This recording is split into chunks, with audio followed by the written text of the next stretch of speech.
Alrighty, welcome back to one of these videos where I don't know if you love this or not. I don't really know if anyone cares, but I'm doing the team updates for classics now that we're kind of at the pointy end. I should have done this all year, but frankly, I've been flat out with like the draft stuff with Oracle and wanting to, have fun in draft. So we're going to talk about my teams, where I'm at, ranks, like what the plan is, how I got here, yada yada. First of all, we'll touch on NRL Fantasy, then we'll jump into NRL Supercoach Draft. I'll show you my team real quick in draft, just so you can kind of see what I'm up to and how things are shaping up. In NRL Fantasy, we are inside the top 10k. Look, it's been a tough year with particularly injuries. I don't think I've made too many wrong decisions, but I've just had to do a lot of trading and a lot of in-game injuries. I've made a few sit-start mistakes here and there. And then the pods, some of them have been good, some of them have been bad. We've got some super right, like Tallis Duncan. He's not in the screen right now. I don't know why. I'll bring this across. Anyway, oh no, I just pressed an ad. Awesome, thank you so much. I love that. God, that's dumb. I don't want that. Yeah. Okay, sweet. So last week, we were 3 down and we climbed ranks. So Tamare, Timoko, and Fa'alongo were all out, and we still climbed ranks, dude. That's because we played Ayongi, and we did the loop on Duncan and brought Stewart in. Oh, well, that's worth 1 point. I'm an idiot. But sorry, what it was Ayongi, brought in Nico, and we brought in Lucas. I had Kolomatangi from the week before, I think. Yeah, I think. And then I played Kurt Donahue. Now, you're going to say, why did you play Kurt Donahue? Well, price to potential performance and his positionality, I knew I'd be really short this coming week, which we'll go through in a sec. So I just had to make a huge run of calls to basically have enough numbers, which is disgraceful to be 3 down and climb ranks this week, but also to prepare for this coming week where Willison, Stewart, Rauchman, Couchman, whoever else, Cleary, were all away for us. So I had to kind of take a loss in round 18 to be able to survive round 19. And in the end, we didn't take that big of a loss. We did in terms of trades. I can't make any trades this week, unfortunately, but I now have pretty much a full contingent for round 19, which is good. I mean, most people will. That's totally fine, but I needed to stay in the battle because I think this rank is not amazing, but it's okay given some of the names. I haven't had to sell Cleary to get there. I've had Ola, Lucas, Duncan since day dot. Yeah, Butcher suspension killed me. That's annoying. Bostock, Origin, all that sort of happened to everyone. But I haven't had to give up too much strike to kind of get my team to where I want it. Round 19, the plan is, a bunch of names. Asako, I'm choosing to start him over Ayongi purely on statistical data and matchups, which you would have seen from me if you've seen it in my content. It's just a really tough matchup for Ayongi. Saying that, he'll probably score 55, and knowing my luck, Asako will score 40. But hey, I just going off the data I've got because I can't split them. You might say Ayongi doesn't, he's got the work rate, Asako's try dependent, but they do score tries. And you might say Isaiah Katoa's out, can Schneider really feed Asako? Well, he may not be able to, but Avarillo certainly can. I just think Asako goal kicking, good team, Herbie up and about. Not the best matchup in terms of who they're actually playing. They are playing at home.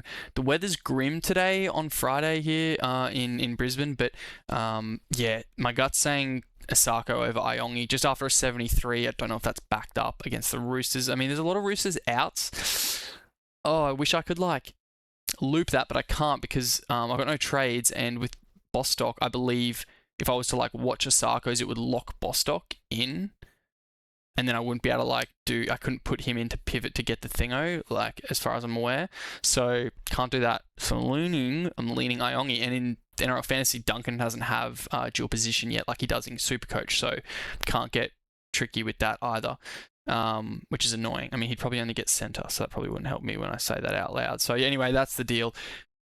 I will take a look at Duncan's score. I believe he plays early, and then I can drop out Lucas, but I just want to play Lucas and Ola Kawatu. And as you can see, the big C is on Ola. I'm thinking of doing something spicy there. Is it the right thing to do? Is it logical? No. I know a lot of people are going Herbie or Team May again. You can't go Kolomatangi after the knee injury risk and whatnot. And Harry Grant, I think, will play reduced minutes. For me, it's either Suafa Alongo if you want to just chase an explosive ceiling, and then, or it's Olakawatu, Hines, Herbie. I think with Team A's minutes, I just have to see him, what the minutes are. But I still think he'll be totally fine. Hey, look, I might get cold feet and get scared and go back to Team A, but I think I kind of want to just throw caution to the wind, like, whatever, I've got no trades, gotta do something fun. Sometimes what I do, which is crazy, is I captain the person that I'm like versing in draft, their best player, like it was Herbie last week. And I didn't actually do that last week, but that's the type of thing I might do, where if I was like playing like Cleary or Hines, I might put the C on them just to kind of offset my depression in draft into fantasy. So that's the plan there with NRL Fantasy. Look, I got no trades, but I got a little bit of money. I like the depth. I got to do something with Charlie Murray. I thought he would like get a bit more run, but he was so bad he never came back, which killed me. So just a couple of mistakes like Murray. I didn't get Joey Walsh because I had Hines, Tamare, Cleary, so on and so forth, and had to prepare more for this week, which again has paid off because I've got Kurt to just do a job for me in the middle there. If Koloamatangi doesn't play, we are cooked, fam. I don't even know. That just sucks because I planned around that. But that's just classic fantasy. That's why you need to be smart with your trades, hey? All right, that's the fantasy component done. If you're not interested in that, feel free to tap out. We'll do some Supercoach Classic where I'm more highly ranked. I forget how to even get there. I think you go here because you clearly, 4K. I mean, it's not amazing, but given the numbers I've had and stuff, I'm okay with going up some ranks off this score. Got my captaincy hole sitch a little bit gross. Like I did the VC. Nico it wasn't 90 plus, so I just ran with Herbie, then he flatlined. But otherwise, there was some good stuff there. Only got 7 trades left, which sucks. So that's sort of the story of the Supercoach and NRL Fantasy. Just kind of burnt trades to chase ranks, which has paid off. I just need to be smart now and get the decisions right. But I think in both, the rosters are pretty decent. A lot of people got rid of Drinky. I just ran it because he's a beast. Same as Sue. I didn't trade them. If you jump on Oracle and see the finals planning tool for free, there's the one that's the dashboard that's just on the page. All of you can access that. You'll see Drinky has like one of the elite, so does Tommy, elite fullback schedules for the run home round 20 onwards. So I'm just going to run these boys out, and Teddy and Ponga, they're better, but I mean, Ponga's model data is better because he's been such a gun. So maybe it's maybe preparing for Sue's buy. Do you trade him? Maybe if Tommy looks average, do I maybe flip up to go for a Ponga? We'll just see. And then the other argument is when Ponga's got a good matchup, well, who benefits from that? Often it's Greg Marju or Dom Young, more so Marju. So I'm holding Marju because I've seen the data of how good Ponga's run is, and you can see that again. Just hit the link in the description. So that's the deal there in the back line. I got a few headaches. Like I've got enough here. I've got Purdue still. Sorry, there's like a little thing in the little bug in here. Papali'i, which is frustrating, and I had to do like a sideways ass trade last week, getting rid of like Jaden Campbell for Nico Hines. But again, you look at the finals runs and you see where Nico's at, and you go, yeah, I need me a piece of that. Ola, Duncan, I've had for ages. Lucas, Willison, we'll see what to do with. I got Lasardi to sell. Got Rauchi, got Toby, got Paseka, who's just been doing a job. Paseka, man, he's been here since day one. Just every other week he comes in, does a job, bro. Got Pasco who can go, but I'm kind of not rushing that yet. Grant, hopefully he plays this weekend and does a trick. Backline's decent when like Jenkins and Mark are available. They come in and do this. Sucks I am cooked for reserves this week. Revenge of the annoying headset, sorry. But yeah, sucks reserve this weekend, which is pretty frustrating.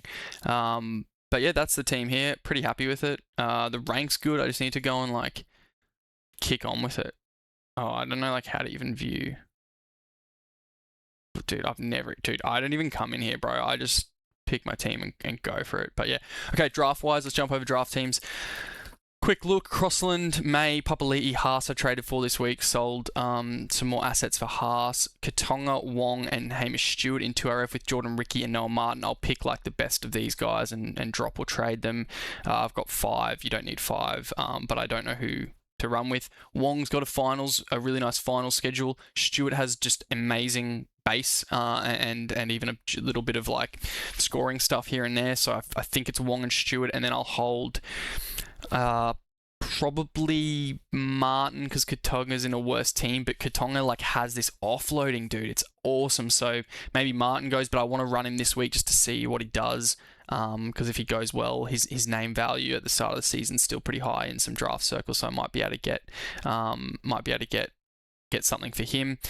Nico for finals, I traded for Jake Clifford this week. That's all about finals prep and just having a bit more upside there and just differentiating. I had a lot of Penrith, and I just need to keep mixing it up.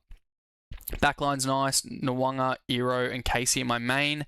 I've got Tupou there that can flip around to someone else, and I can play matchups there whilst I'm getting Casey healthy. And if something goes wrong, can manage that accordingly. Again, coming to finals, I don't want as good of a bench as I've got right now, right? Oh, I forgot to mention, Haas will come in and Papali'i will drop into 2RF. So it's like Papali'i and Stewart probably, Wong, Katonga, drop Ricky Martin. Ricky Martin. Was that a singer, Ricky Martin? I think that was that dude. Ricky Martin. Dude, what? Dude, Ricky Martin, dude? What the... Dude. Anyway, oh man. What was I talking about? I forgot about that. So IPAP, yeah. Anyway, coming to finals, dude, I don't want to bench this good because I want to be really, really brutal with my AE to get the wins I can, right? Couple of buys to manage. If I don't make top 2, which currently I'm first or second on the ladder, if I don't make top 2, then I'm going to be playing 23. So I traded a lot for Haas this week to like play in for May, so I don't lose one of my like captaincy options there. And then we've got the main one is Clifford after that, but I've been really against buys in my planning. So it's really Clifford and May who I need to dodge. And if I come first or second, which I am currently, I can get to 24 without play 24 with no buys, and then on Clifford's 25 buy, I can be on buy if I win 24. The beauty is if I don't and have to play 25, even without Clifford, I have gun matchup schedules, as I can tell from the Oracle Finals Planner. So there's a bit in my home league here that I'm really happy with. Walsh has been an absolute flop. I traded a lot for Walsh, but which was a mistake, but that's the game. You buy low, you sell high, you do your thing. We've made some mistakes and we've made way more good moves than bad moves. He could still come good, but if he doesn't, dude, honestly pretty happy with Iongi, hey. And worst case, I will trade an asset for a dual player like Tom Chester if I have to like deal with injuries or something and he has a good matchup. So I've still got him on the radar. You know, I could do Iongi for Chester or Walsh for Chester. I'm sure someone would take that if they were chasing like some other upside or something. So things can be salvaged at fullback, but hey, sometimes it goes that way where you build a team and it has a weakness. And for me, hooker and fullback are not my strengths, but I've got like way above average front rowers, got one of the best halves in the game, one of the best 5/8s, and a really good backline. So I'm hoping that's enough upside to get the job done. Jumping over just to the community league, which a quick update, I think I'm second in that too. Had a bit of bad luck. Like if you filter by points scored, I'm way ahead, and I'm coming second. So guys like Adam, specifically Scott, who's same as me but scored 900 less points than me. That's just brutal. Insane luck. Insane matchup luck there. But if you just go on points, yeah, I don't think I've got the best team by any means, but it's a decent team. It's got like a few key levers, such as like Harsey again. We've been running Willison into the ground. We've got Jenko and Sewer for upside. Traded for Mulatalo. Snagged Bostock. Really hard league because the waivers and the free agencies are so active, and guys are switched on and they see my stats and opinions and waiver preferences. So just a little bit tough. Traded for Dearden, pretty happy with that. He'll be a nice bit of upside for me in an area where I don't currently have much. Running Blaze here as well. So this weekend I'll probably lose too much on buy and whatnot, like Haas, Jenkins and Talangi on buy hurts a lot. Yeah, Harry Grant, that'll be nice. Bit of finals buys to manage, but this isn't a big deal, but yeah, pretty happy with that. But look, overall, pretty happy with the teams, man. Like, pretty happy with the year, given how brutal the start was with the changes to 6 again. If you haven't already seen it, we've got the 6 again audit where I just really looked at what the change in the rulings have been, or the change of approach to ruling on 6 agains for refs and how that's impacted Supercoach scoring. So you can look at those ones, or that video, sorry, I'll link it in the description and then add a card somewhere here in the screen and the end screen, blah, blah, blah. You can watch that if you just want to like watch a different video on Supercoach that isn't just like your classic kind of video. It can help you specifically for classic and draft. It's not just a draft video at all, just like this wasn't. Remember, the finals planner dashboard is on the site too, so jump on there, hit that up, and have a lot of fun, and good luck on the run home. I know the goal is to come home strong and enjoy the last several weeks of Supercoach for the year, dude. Like, this is what it's about, I guess. It's the pointy end. Give yourself a chance to win. Use the data, use the buy trade indicators that I do on socials, and if you're in the Oracle, you obviously have like even more detailed breakdowns of flips and fetches and schedules and ratings. You've got everything in there to help you win. And if you don't win, we come back next year. Preseason will be massive here on the channel. As you know, I've got like all the sort of ecosystem. I'm just seeing my sneakers. They're looking fresh in the mirror. I've got the complete ecosystem now to provide the single best preseason and drafting experience for all people who are interested in Supercoach. So it's the number one place to be. You'll get all those alerts and updates if you're in the Discord community or on the Substack. Subscribe over there for free to get updates there when the time comes. It'll be more of a connected ecosystem than you can even imagine. I know a lot of Supercoach like apps and websites and dashboards are rolling out there, but Oracle's proven, my analysis, my approach is established now. The accuracy reporting's is the only sort of thing happening in terms of that, where I take accountability for what the data is doing and share that with you.